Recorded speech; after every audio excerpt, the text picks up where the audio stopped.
Welcome to I dream think again. నేను ఉదయశ్రీ.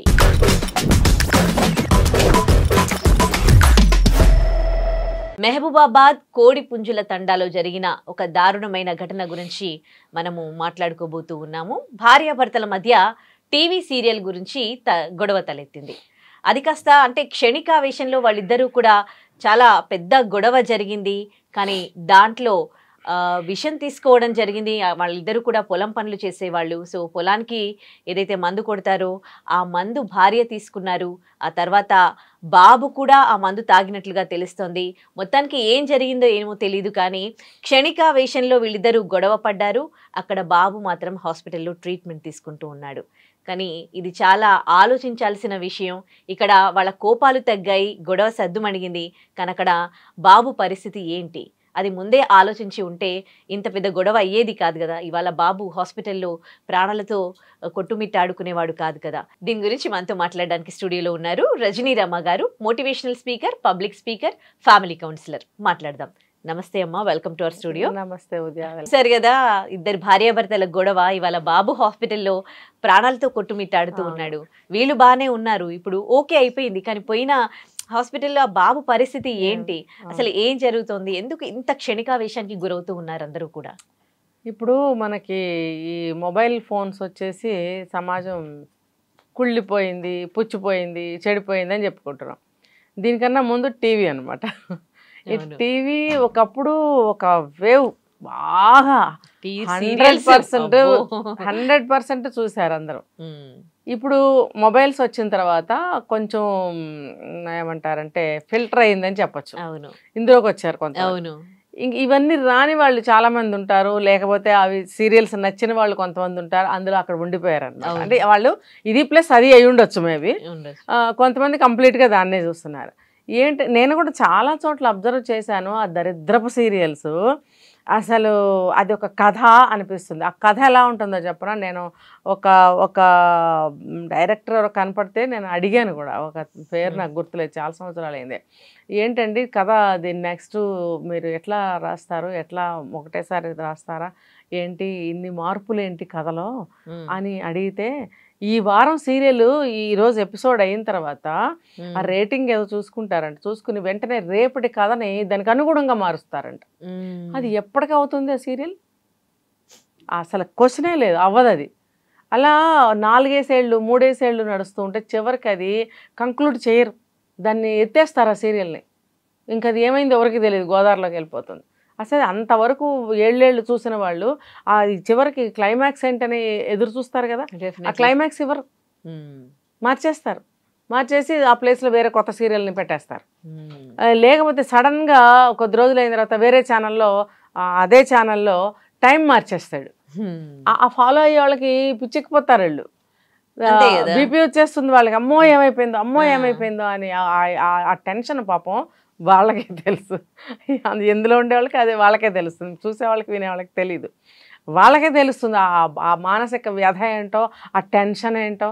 ఆ టైంలో వాళ్ళకి ఎవరితో మాట్లాడబుద్ది కాదు, భోజనం చేయబుద్ది కాదు, వంట చేయబుద్ది కాదు, పని చేయబుద్ది కాదు, ఏం ఉండదు. ఎప్పుడు టైం అవుతుందా సీరియల్ చూడాలి అని ఉన్మాద స్థితికి వెళ్ళిపోతున్నారు. ఇప్పుడు వీళ్ళు ఏంటంటే, మనం చెప్పుకున్నది భార్యాభర్తలు ఇద్దరు కూడా పొలం పనికి వెళ్తూ ఉంటారు. ఉదయం వెళ్ళి సాయంత్రం పొలం పనులు చేసుకుని బాగుంది, అక్కడ కోఆపరేషన్ బాగుంది ఒకరికొకళ్ళు. నేను కూడా వండరయ్యా, భార్యాభర్తలు ఇద్దరు పొలానికి వెళ్ళారు, పని చేసుకున్నారు అంటే వావ్ ఈ రోజుల్లో కూడా ఉన్నారా అని.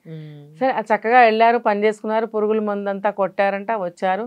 వచ్చిన తర్వాత ప్రాణాలు ఎలా ఉంటాయంటే అలసిపోతారు, ఇద్దరూ అలసిపోతారు. పిల్లలుంటే పాప వాళ్ళు ఆవురమంటే ఎదురు చూస్తారు అన్నం కావాలని. మరి అట్లాంటి పరిస్థితుల్లో సీరియల్ చూడటం అనేది ఎంతవరకు సబబు? అది ఈ రోజు ఒక్కటే కాదు, వాడు ప్రతిరోజు చూస్తుందిగా, చూడబట్టే ఇవాళ కూడా ఫాలో కోసం కూర్చుంది, నిన్నటిది ఏమైందా అని కూర్చుంది.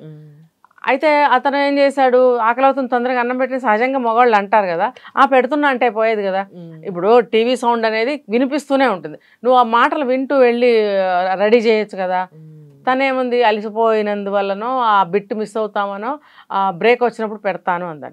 అంటే అతను అడగటము బాగానే ఉంది, ఈవిడ సమాధానం చెప్పడం కూడా పర్లేదు, కొంచెం సబబుగానే ఉంది అనిపించింది. నేను పెట్టను, సీరియల్ అయ్యే వరకు పెట్టను అని అనలేదు. బ్రేక్ ఎవ్రీ 5 minutesకో 10 minutesకో వస్తుంది కదా, ఆ 5 minutes లోపలే ఇతనికి బాగా కోపం వచ్చింది. ఆ కోపం ఇవాళది కాదు, గత కొన్నాళ్ళ నుంచి ఉందన్నమాట. ఆ సీరియల్ ఎప్పుడు స్టార్ట్ అయిందో, ఎన్ని సీరియల్స్ చూస్తుందో మనకు తెలియదు, అతనికి తెలుసు కదా. ఇంకొకటి ఏంటంటే గత ఒక నెల రోజుల నుంచి వాళ్ళిద్దరి మధ్యన మాటలు సరిగ్గా లేవు. ఇప్పుడు ఆ పొలానికైతే వెళ్ళొస్తున్నారు, ఆ పని తప్పదు కాబట్టి, ఇంట్లో అయితే మాట్లాడుకోవట్లేదు. ఇప్పుడు సైకలాజికల్గా ఏంటంటే ఒక కుటుంబం ఇద్దరే భార్యాభర్తలు అంటే అది వేరే విషయం, అందరూ పెద్దవాళ్ళే అంటే అది వేరే విషయం. ఇంట్లో పిల్ల జిల్లా ఉన్నప్పుడు ఆ వ్యవస్థ ఎలా ఉండాలంటే చాలా, ఇప్పుడు ఒక వేలు పొట్టి ఒక వేలు పొడుగు ఇలా ఉన్నాయి, అన్ని సమానంగా ఇలా పెట్టగలుగుతాం, అన్ని వేళని చూడండి సమానంగా బేస్ అవుతాయి. కరెక్ట్. ఇలా పెడితే అవ్వవు. పిల్ల మేక పెద్ద చిన్న అందరూ ఉన్నప్పుడు కూడా ఫ్యామిలీని ఇలా బ్యాలెన్స్గా తీసుకుంటూ వెళ్ళాలి. అది రానప్పుడు గొడవలు అవుతాయి అన్నమాట. ఇప్పుడు చిన్న చిన్న పిల్లలు ఉన్నారు ఇంట్లో, నువ్వు పొలం పనికి వెళ్ళొచ్చు, నువ్వు కూడా అలసిపోయావు, చక్కగా వంట చేయాలి పెట్టాలి, తర్వాత ఆ టైంకి ఉన్న సీరియల్ని నువ్వు ఫాలో అవ్వు. కానీ ఈ పని పాటలు ఉన్న టైంలో వచ్చే సీరియల్ నువ్వు చూడడం ఎందుకు? ఒకటి చెప్పిన మగవాళ్ళకి మందు ఎట్లాగో ఇప్పుడు ఆ టైంలో వచ్చి నువ్వు తాగడం ఎందుకు, నువ్వు తాగుకుంటూ కూర్చోవడం ఎందుకు, సరే తన్నే హెల్ప్ నువ్వు అడుగు, నువ్వు కూడా ఇద్దరు వెళ్ళేసి వచ్చారు, ఇద్దరు ఈక్వల్ గా చేయొచ్చు కదా. సో మగవాళ్ళకి మందు తాగితే ఎవరు క్వశ్చన్ చేయరు, ఆడవాళ్ళు సీరియల్స్ కి కదా. అదే నేను చెప్పింది, అతను నార్మల్ గా భోజనం పెట్టమన్నాడు సహజంగానే, ఈవిడ ఒక 5 నిమిషాలు బ్రేక్లో పెడతానంటే అతను ఎందుకు సహించుకోలేకపోయాడు అని అంటే, ఇక్కడే అతను ఇవాళ సమస్య కాదు అతనికి, అది గత కొన్నాళ్ళుగా సమస్యతో బాధపడుతున్నాడు, ఇవాళ ఎక్కింది అనమాట బుర్రకి. దానికి తోడు ఒక నెల రోజుల నుంచి సరిగ్గా మాట్లాడుకోవట్లేదు. ఇప్పుడు ఇంట్లో కుటుంబ సభ్యులందరూ కూడా కమ్యూనికేషన్ అనేది మిస్ అవుతున్నారు ఈ రోజుల్లో. ఇప్పుడు మంచి చెడ్డ ఏ విషయమైనా సరే ఇంట్లో కుటుంబ సభ్యులందరూ మాట్లాడుకుంటూ ఉంటాం కదా, మాట్లాడుకోవాలి కదా. నవేడేస్ అసలు ఎవరు మాట్లాడుకుంటున్నారు? ఎవ్వరు మాట్లాడుకో. అరే 60-70 ఏళ్ళు వచ్చిన మొగుడు పెళ్ళాలు కూడా పలకరించుకుంటే కష్టమంటున్నారు. ఎందుకంటే ఆ ఫోన్లో మునిగిపోతున్నారు. మునిగిపోయి పలకరిస్తే కోపం వస్తుంది, ఆ కంటిన్యూటీ దెబ్బతింటుంది వాళ్ళకి. అక్కడ దెబ్బతిన్నప్పుడు బుస్సుమని లేచి గొడవలు అయిపోతున్నాయి, ఎంత ఏజ్ వచ్చినా కూడా. ఇంకొకటి, నువ్వు చేసుకోవచ్చు కానీ నన్ను ఎందుకు లేపుతావు అనే స్థితికి కూడా వచ్చారు. నువ్వు చేసుకోపో, నేను చేసుకుంటా, నాకు టైం ఉంది, ఇంకా నేను రాను, ఇలాంటి మాటలు వస్తున్నాయి, చూస్తున్నాము. అలాంటప్పుడు వీళ్ళకి రావడంలో పెద్ద విచిత్రం ఏమీ లేదు. కానీ ఈ కమ్యూనికేషన్ అనేది ఈజ్ వెరీ ఇంపార్టెంట్ కుటుంబంలో. ఇప్పుడు పొద్దున్న నుంచి సాయంత్రం వరకు మీరు వెళ్ళి ఆ వర్క్ చేసుకుని రావాలి, ఎంత కోఆర్డినేషన్ ఉండాలి. ఏ విధంగా చూసుకున్న వర్క్లో కానీ మాటల్లో కానీ, ఒక మాట ద్వారానే కదా ఉదయశ్రీ ఒక కోఆర్డినేషన్ అనేది వస్తుంది. నేను నీకు కోఆపరేట్ చేస్తున్నాను అనే ఫీలింగ్ ఒకరికొకరికి వచ్చేది మాట్లాడితేనే కదా. మాట్లాడుకోకుండా నడుస్తుంది కొంతకాలం నుంచి. ఇంట్లో పిల్లలు ఉన్నారు, అసలు వాళ్ళ ఫీలింగ్స్ ఏంటి? అమ్మా నాన్న మాట్లాడుకోరు, మా పరిస్థితి ఏంటి? వాళ్ళు ఎంతో బాధపడతారు. సమయానికి ఏదన్నా అడగాలంటే అమ్మ అమ్మ అమ్మ అని అమ్మ దగ్గరికి వెళ్తారు. ఆమె ఏంటి, అబ్వియస్లీ నాన్నని అడగాలి. ఏదైనా ఫైనాన్షియల్ మ్యాటర్స్ కానీ ఎక్కడికైనా తీసుకెళ్లాలన్నా కానీ నువ్వు నాన్న అడిగి చెప్తానుండు అనాలి. కానీ అక్కడ ఆవిడకి ఆ స్థితి లేదు, నాన్నని అడిగి ఎలా చెప్తుంది? వాళ్ళే మాట్లాడుకోకపోతే ఆ పిల్లవాడికి అది ఎంత నరకంగా ఉంటుంది. అరే నాకు ఇప్పుడు బుక్ కావాలి, లేకపోతే ఏదైనా ఒక మెటీరియల్ కావాలి చదువు సంబంధించింది. ఇప్పుడు అమ్మకి చెప్తే అమ్మ నాన్నకి చెప్పాలి, డైరెక్ట్గా నాన్నకి చెప్పే స్థితి ఉండదు. భయపడతారు, నాన్న అంటే కొంచెం భయపడతారు. ఇంకా ఇలాంటి గొడవలు ఉన్నప్పుడు నాన్నని డైరెక్ట్గా అడిగే ధైర్యం అసలే ఉండదు. అమ్మాయి ఏదో ఒకటి దారి చేస్తుందని చెప్పి అమ్మనే అడుగుతారు. ఆమె అడగాలన్నా కూడా ఆత్మాభిమానమో ఈగోసో ఏవో అడ్డం వచ్చి ఆవిడ కూడా అడగదన్నమాట. అప్పుడు ఆ పిల్లవాడి పరిస్థితి ఏంటి? ఇప్పుడు చీమ ఈగ ఒక టీ కప్పులో పడితే దానికి అది పెద్ద తుఫాను కదా, మనకు ఒక గుక్క టీ అది. అలాగే పిల్లవాడికి టీ కప్పులో తుఫాన్లానే ఉంటుంది వాడి చిన్న సమస్య. బాగా చెప్పారు. అది తల్లిదండ్రులు అర్థం చేసుకోవాలి, వాళ్ళే అర్థం చేసుకోవాలి. ఎవరికి కావాలి? ఇంకా ఈ కమ్యూనికేషన్స్ లేకపోవడం వల్ల కూడా ఇంట్లో అన్రెస్ట్, కోపాలు, సహించలేనితనము ఇవన్నీ వస్తున్నాయి అన్నమాట. ఏదో మాట్లాడుకుంటూ ఉన్న సమయాల్లో అయితే ఏముండదు. వీళ్ళు మాట్లాడుకోవటం మానేసిన తర్వాత ఎలాంటి చేష్టలు ఇంట్లో జరిగితే వాళ్ళకి కిర్రెక్కిపోతారనమాట. ఇంకా బీపీ పెరుగుతుంది వాళ్ళకి, దీనికి ఇంత నిర్లక్ష్యమా, లెక్క చేయకుండా టీవీ చూసుకుంటుంది, భోజనం పెట్టకుండా అనేది కోపం పెరిగిపోయింది. ఈమెకేమైంది, నేను ఒక 5 నిమిషాలు అన్నాను కదా, అరుస్తాడేంటి, ఆగలేడా అని అరుస్తాడేంటి అని కూడా అప్పటికి ఇంకా అరుపులు స్టార్ట్ కాల. నేను 5 నిమిషాలే కదా, నేను వచ్చి పెట్టేస్తానులే, ఆగుతాడులే అనుకుంది. ఇతనికి అక్కడ 5 నిమిషాల్లోనే కోపం వచ్చింది. కోపం వచ్చి తిట్టడము అరవడం జరిగింది. ఆవిడ ఏం చెప్తుంది, కొట్టాడని చెప్తుంది. అబ్వియస్లీ కోపతాపాలు ఉన్నప్పుడు ఆ కేటగిరీ మనుషులు కొట్టుకునే మాట్లాడుకుంటారు. నన్ను కొడతావా అని చెప్పి ఇమ్మీడియట్గా వెళ్ళిపోయి బావిలో దూకపోయింది. దూకపోయినప్పుడు ఏమైంది, గబుక్కున ఏదో ఒకటి గ్రిప్ పట్టుకుంటారు కదా, చెయ్యో కాలో కొంగో జుట్టో ఏదో ఒకటి పట్టుకుంటారు. ఇతను ఏం చేశాడు, గబుక్కున జుట్టే పట్టుకున్నాడు. పట్టుకుని అట్లానే స్పీడ్గా ఇంట్లోకి లాక్కొచ్చాడు. ఎందుకు, మళ్ళీ దూకుతుందేమో, లోపలికి లాక్కు రావాలి అనే ఇంటెన్షన్తోనే అతను లాక్కొచ్చి ఉంటాడు. లాక్కొచ్చిన తర్వాత అక్కడ ఎక్కువైపోయింది వీళ్ళకి. ఎక్కువైపోయినప్పుడు వీళ్ళకి ఆత్మాభిమానం దెబ్బతినేసి, ఇంకా చెప్పాలంటే ఈగో హర్ట్ అయిపోయి, వెంటనే తెచ్చిన పురుగుల మందులు ఉన్నాయి కదా ఇంట్లో, అవి గబుక్కుని తాగేసింది. తాగేసాడు. పిల్లవాడు బెదిరిపోయి పిల్లాడికి ఇచ్చిందో, పిల్లాడే లాక్కుని తాగాడని ఆవిడ చెప్తుంది. ఆ విషయంలో తనే ఇచ్చిందో. తండ్రి స్టేట్మెంట్లో ఏం చెప్తున్నాడంటే, లేదు తను తాగి పిల్లాడికి 2 మూతలు ఇచ్చింది అని చెప్తున్నాడు. ఏమైనా అది ఇంత తగిలితేనే ఇంత పాయిజన్ అది, మరి మనుషులు తాగితే ఏమైపోతారు, దట్టు చిన్న పిల్లాడు, వాడు చావు బతుకుల్లో ఉన్నాడు. ఈవిడేమో కొంచెం ట్రీట్మెంట్ తీసుకుని బయటకు వచ్చింది.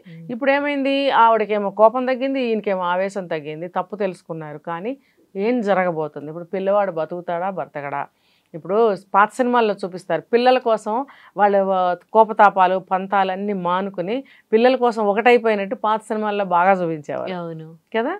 మరి అది జరగాలి. ఇప్పుడు పిల్లలు పుట్టారు, మనం కంటేనే పుట్టారు, వాళ్ళ కోసం పిల్లలకి ఎప్పుడైనా సరే అమ్మ కావాలా నాన్న కావాలంటే ఇద్దరు కావాలంటారు. కావాలి కదా. ఇప్పుడు మనకైనా మనల్ని అడిగితే మనం ఏం చెప్తాము, మాకు ఇద్దరు కావాలంటామా అనమా? ఎంత వయసు వచ్చినా పిల్లలకి అమ్మా నాన్న ఇద్దరు కావాలి. మరి అలాంటప్పుడు మీరు ఇద్దరు పిల్లల కోసం బ్రతకాలి. పిల్లలు బెంగ పెట్టుకుంటారు, వాళ్ళకి లైఫ్ ఏముంది, ఇంకా అమ్మా నాన్న విడివిడిగా ఉంటే వాళ్ళకి ఏం జరగవు. కాబట్టి మనం కావాలంటే పిల్లలు పుట్టారు, కానీ వాళ్ళు అడిగి మనల్ని కలలేదు. అలాంటప్పుడు మనం ఇద్దరం ఒక తాటి మీద నడవాలి అనే బుద్ధి జ్ఞానం తల్లిదండ్రులు ఇద్దరికీ ఉండాలి. అది లేనప్పుడు ఏమవుతుందంటే ఇలాంటివి జరుగుతాయి. ఆ సమయంలో టీవీ చూడడం ఎందుకు, ఈయన అడిగితే మరి కొట్లాట చేసుకోవడం ఎందుకు? ముఖ్యంగా కమ్యూనికేషన్ చాలా మిస్ అవుతున్నారు. నెల రోజుల నుంచి మాట్లాడుకోకపోవడం వల్లే కదా కోపాలు పెరిగాయి. ఎగ్జాక్ట్లీ. కాబట్టి కోపాలున్నా, ఏదైనా మిస్అండర్స్టాండింగ్స్ ఉన్నా మాట్లాడుకోవాలి. నీ వల్ల నేను సఫర్ అవుతున్నాను, నువ్వు మానుకో అని చెప్పు. అలాగే నువ్వు చెప్పుకోవాలి, ఇద్దరం చెప్పుకోవాలి. చెప్పుకుంటే ఏమవుతుందంటే ఖాళీగా ఉన్నప్పుడు కొంచెం ఆలోచిస్తారు. ఓ తను ఇలా చెప్పింది, నా వల్ల సఫర్ అవుతుందంట. అప్పుడు ఆ స్పాట్లో ఏం చెప్తారంటే, నీ వల్లే నేను సఫర్ అవుతున్నాను, నేను చాలా బాగా ఉన్నాను, నువ్వే తప్పులు చేస్తున్నావు, నీ వల్లే నేను సఫర్ అవుతున్నాను అని చెప్తారు. కానీ అంతరాత్మ అనేది ఒకటి ఉంటుంది. అది ఖాళీగా కూర్చున్నప్పుడు 2 నిమిషాలు మనం రీకలెక్ట్ చేసుకుంటే, జరిగిన ఆ డైలాగ్స్ కానీ ఆ సీన్స్ కానీ కళ్ళు మూసుకుని మనం రీకలెక్ట్ చేసుకుంటే, అక్కడ ప్రతి చిన్న అక్షరం కూడా మనకి తిరిగి గుర్తు చేస్తుంది. తను ఏమంటే నేనేమన్నాను, నేనేమంటే తనేమంది, తను అలా అన్నప్పుడు నేను అనకుండా ఉండాల్సింది, నేను ఇలా అన్నప్పుడు తనైనా సైలెంట్గా ఉంటే బాగుండేది అనేది ఒక చర్చ వస్తుంది లోపల. ఆ చర్చ జరిగినప్పుడు తప్పు తెలుసుకుంటారు. అది ఎవరు చేయటం లేదు. పంతాలు కావాలి, పౌరుషాలు కావాలి, రోషాలు ఇవన్నీ తీరాలన్నమాట, ఈగోస్. దానివల్ల ఆ అమ్మాయి అంత స్పీడ్గా వెళ్ళిపోయి తాగేయడం, ఇలాంటివన్నీ జరుగుతున్నాయి. Right, thank you so much. And don't forget to subscribe to iDream. And for more videos, please subscribe to iDream. Please subscribe to iDream. Please subscribe iDream. And please subscribe to iDream. For more videos, subscribe to iDream.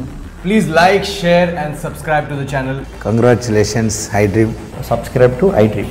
Subscribe to iDream. So subscribe to iDream Media. iDream ki iDream team andarki huge congratulations. Please subscribe iDream Media. Please subscribe to iDream. Subscribe iDream. Please subscribe to iDream. iDream అంటే నా కళల channel subscribe చేసుకున్న నోరు తిరుగుతలేదు, మీరైతే గంట గుర్తు కొట్టండి. For more such videos, please subscribe to iDream. Subscribe to iDream. Please subscribe to iDream. Please subscribe iDream Media. Please do subscribe to iDream. Please subscribe to iDream Media. For best entertainment and information, please subscribe iDream.